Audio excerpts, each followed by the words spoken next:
Muy buenos días, mis amados discípulos. Dios les bendiga en el maravilloso nombre de nuestro Señor y Salvador Jesucristo. Soy Manu Pereiro, ministro de la Iglesia del primer siglo por la voluntad de Dios, y aprovecho esta oportunidad para enviarles mis bendiciones, la gracia y la paz de nuestro Padre Celestial en el maravilloso nombre de nuestro Señor y Salvador Jesucristo. Mis amados, en el día de hoy voy a compartir varios contextos de la palabra de Dios donde personas comunes como nosotros recibieron milagros extraordinarios de parte de ese Dios que muchas veces lo vemos lejano, ausente, que supuestamente no nos responde, pero que a medida que tomamos conciencia y compromiso nos damos cuenta que Él estuvo, está y estará siempre a nuestro lado, buscando todas las maneras para bendecirnos, para protegernos y darnos todo lo que necesitamos en cada etapa de nuestra vida, comenzando desde el primer minuto de nuestra existencia, que sin duda es el primer y gran milagro extraordinario que hemos recibido cada uno de nosotros. Porque aquellos que somos creyentes y que hemos estudiado la palabra de Dios, muchas veces nos hemos preguntado, o cuando hemos visto algún milagro o hemos escuchado de un milagro, nosotros nos preguntamos, nos decimos, ¿y el milagro en nuestras vidas? Y nos olvidamos que el hecho de estar vivo es el más grande milagro. ¿Quién de nosotros alguna vez se ha puesto a pensar, a reflexionar en lo extraordinario y milagroso que surgió desde ese punto minúsculo de unión entre dos células que fueron el óvulo de tu mamá con el espermatozoide de tu papá y que produjo tu nacimiento? Todo lo que tú eres hoy estuvo encerrado en esa minúscula unión de amor y energía, y desde ese mismo instante Dios, el Creador, te ha estado acompañando, guiándote, aconsejándote para que tú puedas vivir una vida victoriosa, poderosa y abundante. El tema de hoy yo lo he denominado milagros extraordinarios. Y este es el primer registro bíblico que yo quiero compartir con ustedes, que ustedes lo conocen, que está en el libro de Juan, en el capítulo 10, y en el versículo 10, Jesucristo dice, yo he venido para que tengan vida y para que la tengan en abundancia. Dios, el Todopoderoso, el Creador de los cielos y de la tierra, no está limitado por nada y por nadie. A lo largo de toda la historia de la humanidad, Dios ha hecho y hace milagros extraordinarios en la vida de personas como tú, como yo, como todos nosotros. ¿Lo crees? Juntos vamos a recorrer la palabra de Dios y veamos algunos de esos milagros extraordinarios.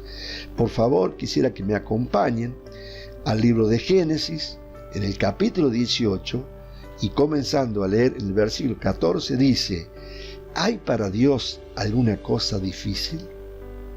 Yo te pregunto a vos, ¿hay para Dios alguna cosa difícil? Continuando con el registro bíblico, el ángel le está hablando a Sara, la mujer de Abraham, y le dice, al tiempo señalado volveré a ti, y según el tiempo de la vida, Sara tendrá un hijo. Después lean el contexto del capítulo 18, habla de todas las promesas, desde el 16 en adelante habla de todas las promesas que Dios le hace a Abraham, y diciendo, en tu simiente serán benditas todas las naciones. Y Abraham era de casi 100 años, y Sara era estéril. ¿Hay para Dios alguna cosa difícil? A vos te digo que estás viviendo quizás un momento difícil en tu vida y no estás creyendo que Dios puede hacer un milagro extraordinario en tu vida. ¿Por qué no te acercas a Dios? Y la manera de acercarse a Dios es acercarse a su palabra. Porque sin la palabra de Dios no tenemos nada. Es la palabra de Dios la que da a conocer a Dios. Es por medio de su palabra correctamente dividida que nosotros tenemos acceso y conocimiento a todo lo que Dios ha hecho, hace y hará por ti. Así de la misma forma que lo ha hecho por toda la humanidad a lo largo de toda esta historia. Por favor, veamos otro ejemplo de cómo Dios trabaja y hace milagros extraordinarios en la vida de las personas que hacen una cosa: creen en Dios y recurren a Dios. Porque no solamente si yo creo en Dios, pero cuando me enfermo voy al médico. Eso no es creer en Dios. Creer en Dios es orar, pedir por tu sanidad y también ir al médico, pero primero Dios. Por favor, acompáñenme a 1 Samuel capítulo 1 y comenzando a leer el versículo 9 dice: y se levantó Ana después que hubo comido y bebido en Silo, y mientras el sacerdote Elí estaba sentado en una silla junto a un pilar del templo de Jehová. Ella con amargura de alma oró a Jehová y lloró abundantemente. E hizo voto diciendo, ¿hizo qué? Promesa. Prometió algo a Dios. Ojo. Si prometes algo a Dios, no tardes en cumplirla.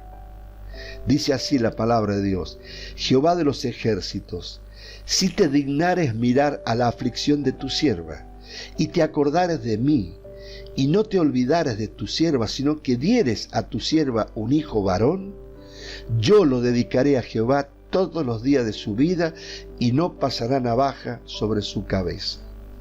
Bueno, si ustedes leen el contexto, la historia, Ana era una mujer estéril y su marido la amaba, pero ella se sentía menos porque no podía haber sido mamá. Y en ese momento que habían ido ellos a adorar en Silo, como era la costumbre en ese momento, y de acuerdo a esa gente, ella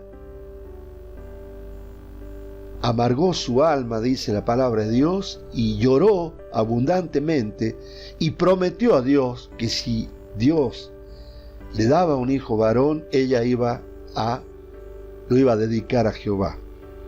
Y realmente eso fue lo que pasó, ¿no? Fíjense, Primera de Reyes, capítulo 17, comenzando en el versículo 1, dice: entonces Elías Tisbita, que era de los moradores de Galaad, dijo a Acab: vive Jehová Dios de Israel, en cuya presencia estoy, que no habrá lluvia ni rocío en estos años, sino por mi palabra. Y vino a él palabra de Jehová diciendo: apártate de aquí y vuélvete al oriente, y escóndete en el arroyo de Querit, que está frente al Jordán. Son hermosas estas historias. Realmente yo, una vez más, los exhorto a que lean todo el capítulo, de capítulo 17, y si es posible toda Primera de Reyes, pero específicamente todo este capítulo. ¿Por qué? Porque acá lo que estamos hablando es que Acab, que era el rey, era un rey que estaba haciendo todo contrario a la voluntad de Dios.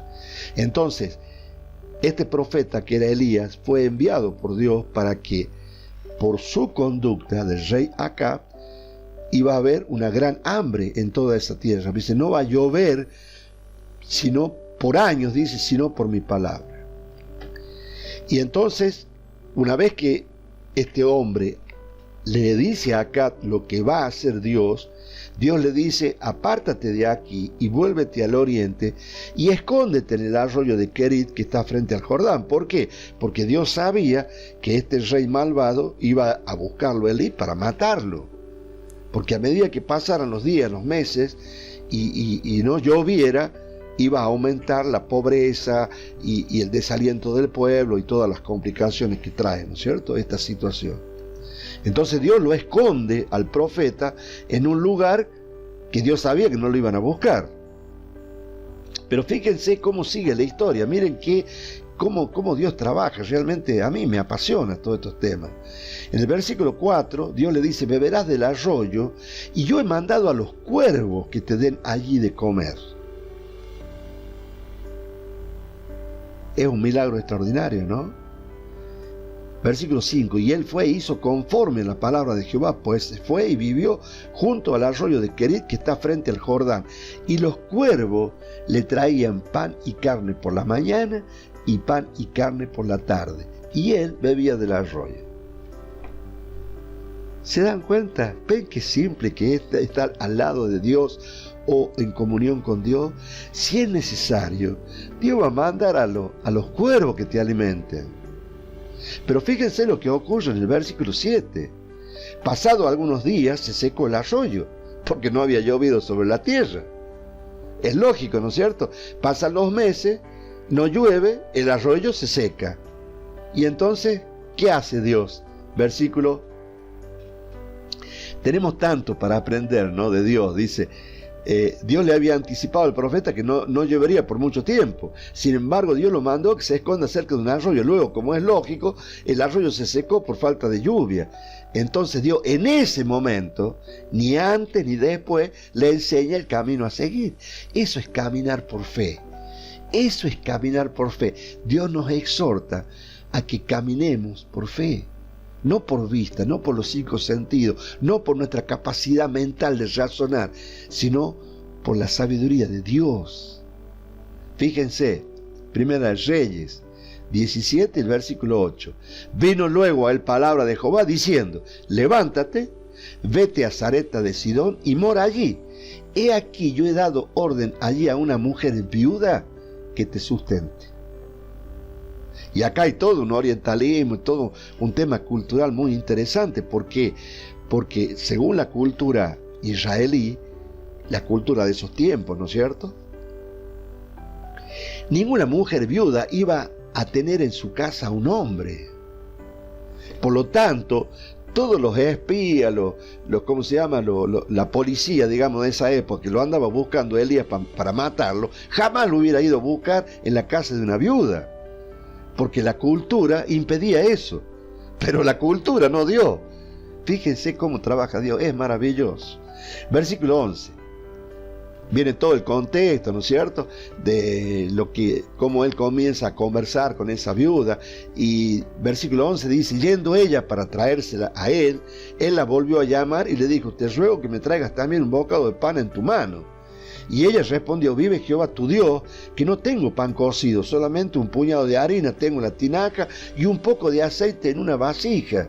Y ahora recogía 2 leños para entrar y prepararlo para mí y para mi hijo, para que lo comamos y nos dejemos morir. ¿Por qué? Porque era lo único que tenía, un poco de harina y un poco de aceite en la vasija. Le iba a alcanzar para hacer un par de panes, supuestamente, y después dice nos vamos a dejar morir, porque claro, esta sequía había traído hambruna. Versículo 13.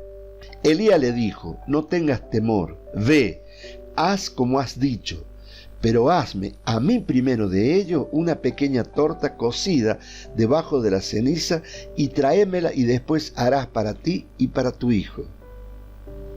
Qué tremenda enseñanza en cada registro bíblico. Vos lo lees y vos decís, llegas a pensar, che, qué egoísta el profeta. No, el profeta le estaba enseñando a la mujer que tiene que poner a Dios primero siempre. Él, como profeta de Dios, le estaba diciendo lo que Dios le había dicho que dijera. Hazme a mí primero de ello una pequeña torta cocida y luego harás para ti y para tu hijo. Eso es poner a Dios primero. Este profeta, por revelación, le estaba enseñando a la mujer cómo tenía que actuar. Versículo 14, porque Jehová Dios de Israel ha dicho así, la harina de la tinaja no escaseará, ni el aceite de la vasija disminuirá, hasta el día en que Jehová haga llover sobre la faz de la tierra. Ahora, te pregunto, esta mujer con su hijo, ¿no era una mujer normal como nosotros? Sin embargo, ella recibió un milagro extraordinario, porque cualquiera de nosotros podemos recibir milagros extraordinarios de parte de Dios. Versículo 15. Entonces ella fue e hizo como le dijo Elías, y comió él y ella y su casa muchos días. Y la harina de la tinaja no escaseó, ni el aceite de la vasija menguó, conforme a la palabra que Jehová había dicho por Elías. Yo una y otra vez los exhorto, lean todos estos contextos, lean estos capítulos, porque todos estos contextos producen fe, generan creencia, porque ustedes ven con cómo actúa Dios, o cómo actuó en tiempo pasado, y cómo va a actuar con ustedes si ustedes se dejan llevar de la mano de Él. Pero para eso hace falta compromiso. Acompáñenme, por favor, otro ejemplo de Segunda de Reyes, capítulo 4, otro milagro extraordinario. Versículo 1 dice: una mujer de las mujeres de los hijos de los profetas clamó a Eliseo, que era otro profeta en otro tiempo, diciendo: tu siervo, mi marido, ha muerto. Y tú sabes que tu siervo era temeroso de Jehová, y ha venido el acreedor para tomarse 2 hijos míos por siervos. Fíjense cómo era la cultura en ese momento. Si vos tenías una deuda y vos no la podías pagar, porque en este caso este hombre se había muerto, bueno, yo me llevo 2 de tus hijos y los voy a tener de siervo hasta que yo me cobre lo que vos me debés. Hay toda una enseñanza acá en este contexto, ¿no? Cuando dice que era una de las mujeres de los hijos de los profetas. ¿Sabe lo que significa la palabra los hijos de los profetas? Significaba que esos hombres estaban siendo entrenados por el profeta, en este caso Eliseo. Salvando la distancia, lo que estoy haciendo yo con ustedes, que los estoy entrenando en el conocimiento de la palabra. Y encima le dice a la mujer: tu siervo, mi marido, ha muerto. Y vienen los acreedores y quieren llevar a mis 2 hijos como siervo. Y Eliseo le dijo: ¿qué te haré yo? Declárame qué tienes en casa. Y ella dijo: tu sierva ninguna cosa tiene en casa, sino una vasija de aceite. Él le dijo: ve y pide para ti vasijas prestadas de todos tus vecinos, vasijas vacías, no pocas. Miren la instrucción que le está dando por revelación el profeta Eliseo a esta mujer que hacía un tiempo había muerto su marido y estaban en bancarrota, al punto tal que estaban a punto de llevar sus hijos como siervos hasta que él pagase lo que debía. Segunda de Reyes 4, versículo 4. Entra luego y enciérrate tú y tus hijos y echa en todas las vasijas, y cuando una esté llena, ponla aparte. Y se fue la mujer y cerró las puertas, encerrándose ella y sus hijos, y ellos le traían las vasijas, y ella, ¿qué hacía? Echaba del aceite, y las vasijas se iban llenando. Y acuérdense de la recomendación, que no fueran pocas, o sea, muchas vasijas. No dice la palabra cuánto, pero la suficiente. Fíjense lo que pasa después en los versículos siguientes. Cuando las vasijas estuvieron llenas, dijo a un hijo suyo: trae aún otras vasijas. Y él dijo: no hay más vasijas. Entonces, ¿qué pasó? Cesó el aceite. Qué tremendo que es la palabra de Dios. Qué bárbaro. Vino ella luego y lo contó al varón de Dios, el cual dijo: ve y vende el aceite y paga a tus acreedores, y tú y tus hijos vivid de lo que quede. Ustedes me dicen que Dios no se mete con la parte económica. ¿Cómo explican esto? De cómo que Dios no se mete en lo económico. Si Dios conoce que nosotros vivimos en una sociedad donde la economía es muy importante. Fíjense, ustedes saben, quizá lo sepan por referencia, que el aceite era algo muy valorado. Quizás mucho más que ahora, porque hoy tenemos un montón de opciones, ¿no es cierto? Pero en ese momento era aceite de oliva, y ustedes saben lo caro que es el aceite de oliva. Fíjense si Dios le había provisto de riqueza a esta viuda y a sus 2 hijos, que logró pagar todas sus deudas, y encima, con el dinero que les sobró, ellos podían vivir, ellos y sus hijos, hasta que sus hijos pudieran trabajar y sustentarse por sí solos. Vean la exactitud, lo maravilloso que es la palabra de Dios. Vamos a ver otro milagro extraordinario, en este caso en la vida de Daniel, que ustedes lo deben conocer. Por favor, acompáñenme al capítulo 6 y comenzando a leer el versículo 16, dice: entonces el rey mandó y trajeron a Daniel y le echaron en el foso de los leones. Y el rey dijo a Daniel: el Dios tuyo, a quien tú continuamente sirves, él te libre. El rey pues se levantó muy de mañana y fue apresuradamente al foso de los leones. Este es el versículo 19. Y el versículo 20 dice: y acercándose al foso, llamó a voces a Daniel con voz triste y le dijo: Daniel, siervo del Dios viviente, el Dios tuyo, a quien tú continuamente sirves, ¿te ha podido librar de los leones? Porque el rey no quería que muriera Daniel, pero se había visto obligado por una ley que de manera engañosa cierta gente alrededor del rey lo había hecho firmar. Después lean el contexto para que ustedes se den cuenta cómo viene la trama. Pero el rey no quería, él anhelaba que Daniel fuese salvo. Versículo 21, entonces Daniel respondió al rey: oh rey, vive para siempre. Mi Dios envió su ángel, el cual cerró la boca de los leones para que no me hiciesen daño, porque ante él fui hallado inocente, y aún delante de ti, oh rey, yo no he hecho nada malo. ¿Se dan cuenta? Cómo Dios es poderoso para hacer milagros extraordinarios. Pero esto que Dios hizo en el pasado, lo hace hoy también. Lo hace hoy. Miren, no sé si ustedes saben que todos los libros del Nuevo Testamento están cerrados por la palabra amén, que significa que ese libro está cerrado. Por ejemplo, el libro de Apocalipsis. ¿Saben cuál es el único libro que no está cerrado? El libro de Hechos. ¿Saben por qué? Porque nosotros somos parte del libro de Hechos. Nosotros estamos viviendo el libro de Hechos. Nada más que nosotros lo conocemos por los hechos de los apóstoles, pero la palabra de Dios dice que también va a ser contado nuestro andar, nuestro caminar. Fíjense otra situación de un milagro extraordinario, en este caso hecho por nuestro Señor Jesucristo a un ciego de nacimiento.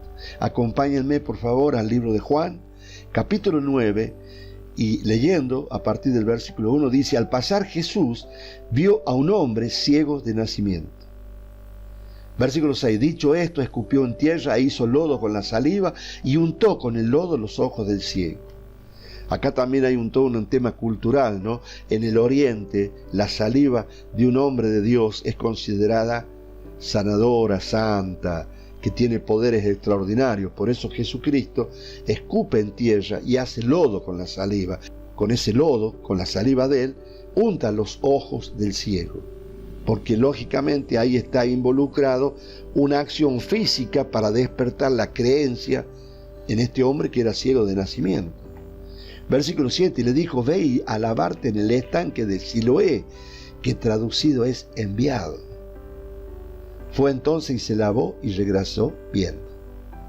Bueno, este es otro milagro extraordinario de Dios, en este caso por medio de la mano de nuestro Señor y Salvador Jesucristo.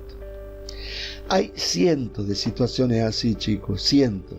Solamente tenemos que dedicar tiempo a leer la palabra de Dios, a escudriñarla, a buscar respuestas y fundamentalmente, lo digo una y otra vez, a que te comprometas con Dios y su palabra, porque solamente vas a poder ver estos milagros extraordinarios cuando te comprometas con Dios y con su palabra.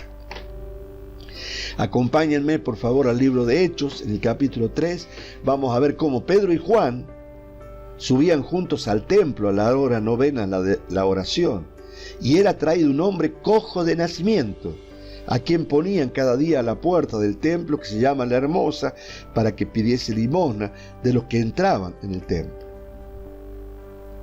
Versículo 3, cuando vio a Pedro y a Juan que iban a entrar en el templo, les rogaba que le diesen limosna. Pedro con Juan, fijando en él los ojos, le dijo: míranos. Versículo 5, entonces él estuvo atento, esperando recibir de ellos algo. Mas Pedro dijo: no tengo plata ni oro, pero lo que tengo te doy. En el nombre de Jesucristo de Nazaret, levántate y anda. ¿Crees que tú no puedes hacer esto? ¿Crees que Dios reservó ese poder únicamente a los apóstoles? No, no es verdad eso. El poder de Dios está en ti. siempre y cuando tú lo actives en la medida de tu creencia, en la medida de tu estudio, en la medida de tu compromiso con Dios. Versículo 7. Y tomándole por la mano derecha le levantó, y al momento se le afirmaron los pies y tobillos. Y saltando se puso en pie y anduvo y entró con ellos en el templo, andando y saltando y alabando a Dios. Pregunto, ¿cómo creen que cambió la vida de ese cojo de nacimiento a partir de ese momento? Cuando recibió ese milagro extraordinario de parte de Dios por medio de la obra de dos hombres comunes como tú y yo, Juan y Pedro, que decidieron creer en ese hombre, Jesucristo, que les habló de Dios, que les enseñó la palabra, que les enseñó la verdad del Dios verdadero todopoderoso. Esa es la vida que yo anhelo para mí. Esa es la vida que yo anhelo para cada uno de ustedes. Ahora, es imposible que alcances ese nivel, de creencia, de confianza y de comunión con Dios si no te comprometes con su palabra, estudiándola, reflexionándola, masticándola a cada momento. Acompáñenme por favor al libro de Hebreos, capítulo 11, y comenzando en el versículo 32 dice: ¿Y qué más digo? Porque el tiempo me faltaría contando de Gedeón, de Barak, de Sansón, de Jeftef, de David, así como de Samuel y de los profetas, que por fe, por creer, conquistaron reinos, hicieron justicia, alcanzaron promesas, taparon bocas de leones, apagaron fuegos impetuosos, evitaron filo de espadas, sacaron fuerzas de debilidad, se hicieron fuertes en batalla, pusieron en fuga ejércitos extranjeros. Pero ¿saben una cosa? Versículo 6. Pero sin fe, sin creer, es imposible agradar a Dios, porque es necesario que el que se acerca a Dios crea que le hay y que es galardonador de los que le buscan. Ahora, yo te pregunto, y deseo que te preguntes a ti mismo, ¿cómo vas a tener fe si no estudias la palabra de Dios? Si no te comprometes con Dios y con su palabra, si solamente ni siquiera le dedicas una hora por semana al estudio, al compromiso con Dios. Es imposible alcanzar este nivel de comunión con Dios si no lo conoces a Dios, ni siquiera sabes de las cosas que Dios es capaz de hacer en tu vida, cómo Dios puede cambiar tu vida así de un instante al otro, como le pasó a ese ciego de nacimiento, a ese cojo de nacimiento. Romanos, por favor, para ir terminando, capítulo 10, comenzando en el versículo 14. ¿Cómo pues invocarán a aquel en el cual no han creído? ¿Y cómo creerán en aquel de quien no han oído? ¿Y cómo oirán sin haber quien les predique? ¿Y cómo predicarán si no fueren enviados? Como está escrito: cuán hermosos son los pies de los que anuncian la paz, de los que anuncian buenas nuevas. Como dice la palabra en Romanos capítulo 10, versículo 17. Así que la fe es por el oír, y el oír por la palabra de Dios. Quiero decirte con todo el amor de Dios en mi mente renovada en manifestación que ya no tienes excusa. Dios ya lo hizo todo por ti. La parte que resta es de tu responsabilidad. Dios te ha dado un ministerio y por el cual vas a tener que rendir cuentas. ¿Qué estás haciendo con lo que Dios te encomendó?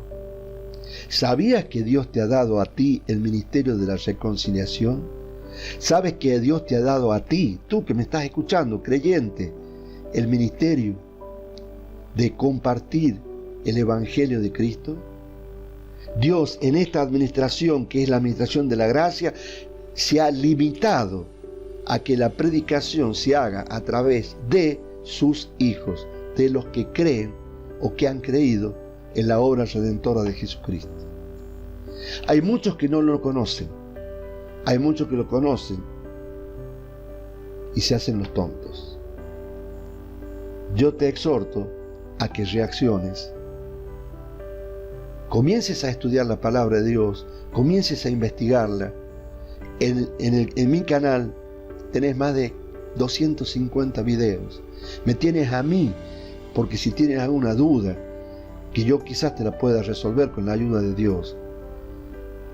Pero tú tienes la responsabilidad de predicar la palabra de Dios en esta administración, en esta generación, que es lo que a vos te compete.